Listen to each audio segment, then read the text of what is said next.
నిన్న పవన్ కళ్యాణ్ గారు ఒక ప్రెస్ మీట్లో మాట్లాడితే మాకు డబ్బులు పథకాలు ఎలా ఇవ్వాలని అంటున్నారు కదా, దాన్ని ఎలా భావిస్తున్నారు? మన డిప్యూటీ సీఎం గారు ఎలక్షన్ ముందు ప్రచారంలో అన్నాడు, మేము వస్తే అది చేస్తాం ఇది చేస్తామని చెప్పి. ఆ రోజు జగన్మోహన్ రెడ్డి గారు చెప్పారు ఇవన్నీ నెరవేరాలంటే కొన్ని వేల కోట్లు కావాలని చెప్పి. ఆయన అందుకనే ఆయన చెయ్యలేడు కాబట్టే ఇచ్చిన హామీలనే నవరత్నాలు 2 అని చెప్పి పెట్టుకొచ్చారు ఆయన. నిజంగా జగన్మోహన్ రెడ్డి గారు కరోనా టైంలో కూడా ఏ పథకాన్ని ఆపకుండా ప్రతి ఒక్కళ్ళకి, అర్హులైన ప్రతి ఒక్కరికి చేర్చారు.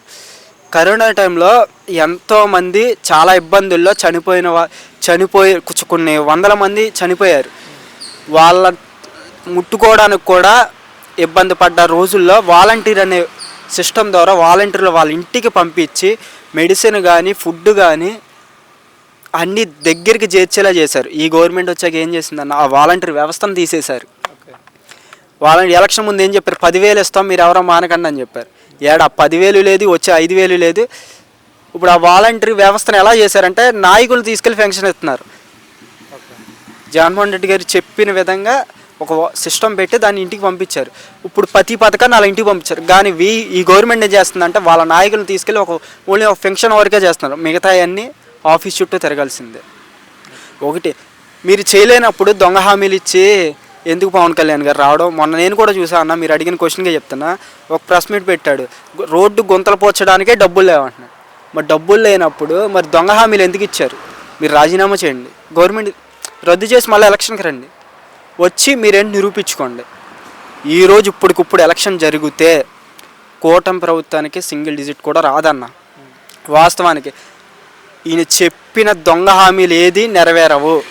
జగన్మోహన్ రెడ్డి గారు క్లియర్ కట్గా చెప్పాడు మన ఆర్థిక వ్యవస్థ ఎలా ఉంది అని చెప్పి. ఆయన ఆర్థిక వ్యవస్థను నిలబెట్టాడన్న. ఆ ఆర్థిక వ్యవస్థనే ఈయన పాతానానికి చేశారు. ఇది మన బిజినెస్లో నెంబర్ 1గా ఉండేదన్న ఆంధ్రప్రదేశ్ జగన్మోహన్ రెడ్డి గారు అధికారంలో ఉన్నప్పుడు. ఈరోజు అది లేదు. 7 పోర్ట్లు 8 పోర్ట్లు కట్టారు జగన్మోహన్ రెడ్డి గారు. డెవలప్ లేదన్నారు, కానీ ఆ 7 పోర్ట్లు కట్టారుగా, డెవలప్మెంటే కాదు.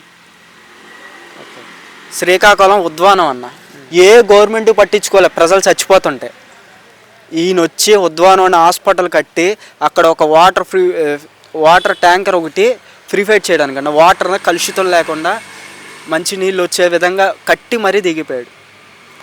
ఏ నాయకుడు అని ఆలోచించాడా? ఆలోచించలేదుగా.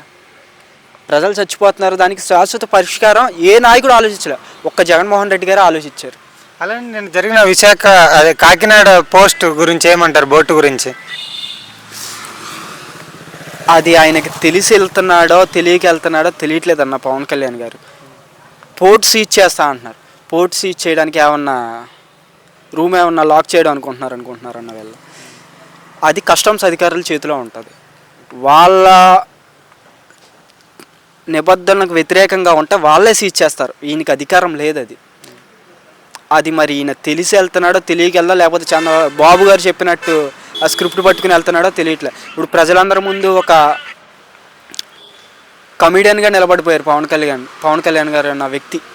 ఒక డిప్యూటీ సీఎం ఉన్న వ్యక్తి, ఆ స్థాయి వ్యక్తి ఇలా చేయడం కరెక్ట్ కాదన్న. ఆయన నిజమేంటో తెలుసుకుని మాట్లాడడం వేరు. ఆయన ఏం మాట్లాడాలని చెప్పి ఆయనకే తెలియకుండా ఎవరో స్క్రిప్ట్ ఇచ్చారో ఆయన వెళ్ళి అక్కడ కూర్చొని మాట్లాడు. అక్కడ అంటాం అధికారులు నాకు సహకరించట్లేదని. అధికారులు సహకరించాడు, ఈయన అధికారంలో ఉన్నాడు. ఒక సీఎం తర్వాత సీఎం వ్యక్తి ఈయనకే సహకరించట్లేదంటే అక్కడ వ్యవస్థ ఎలా ఉందో చూడండి అన్న.